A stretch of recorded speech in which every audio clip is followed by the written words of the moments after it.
Hello' বন্ধু-বান্ধৱীসকল, আশা কৰোঁ সকলোৰে ভাল। আজি এটা মই মাছৰ আঞ্জাৰ ৰেচিপি বনাম বুলি ভাবিছোঁ, বনাই দেখাম বুলি ভাবিছোঁ আপোনালোকক। বলক ভিডিঅ'টো আৰম্ভ কৰোঁ। লফা পাতখিনি ভিজাই থৈ দিছিলোঁ কিছু সময়, তাৰপিছত ভালকৈ ধুই ল'লোঁ।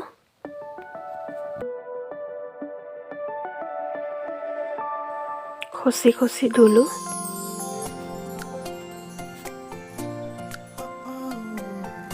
এয়া ধুই হৈ গ'ল দেখা পাইছে আপোনালোকে। বলক ভাজিবলৈ ষ্টাৰ্ট কৰোঁ।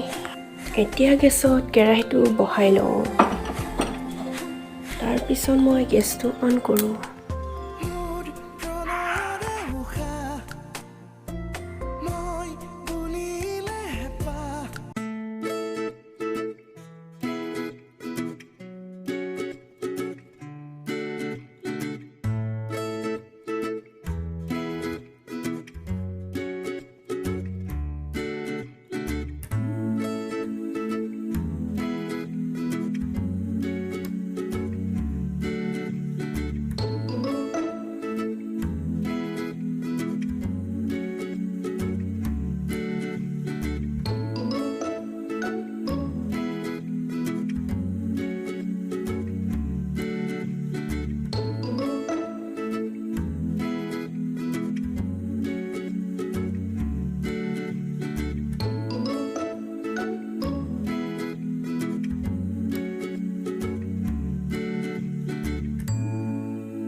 হেল্ল' বন্ধু-বান্ধৱীসকল, এয়া দেখিছে মোৰ চব্জি পূৰা উতলি আছে, বইল হৈ আছে। আজি মানে লফা পাত মাছৰ জোলে খাম, এটা চব্জিয়ে হ'ব। দেখিছে অকণ পিছত হৈ যাব, নমাই দিম, আপোনালোকক দেখুৱাই থাকিম বাৰু। এয়া চৰাইকেইটা দানা বিচাৰিছে, দানা দিবলৈ গৈ আছোঁ। আজি বহুত কাপোৰ ধুলোঁ।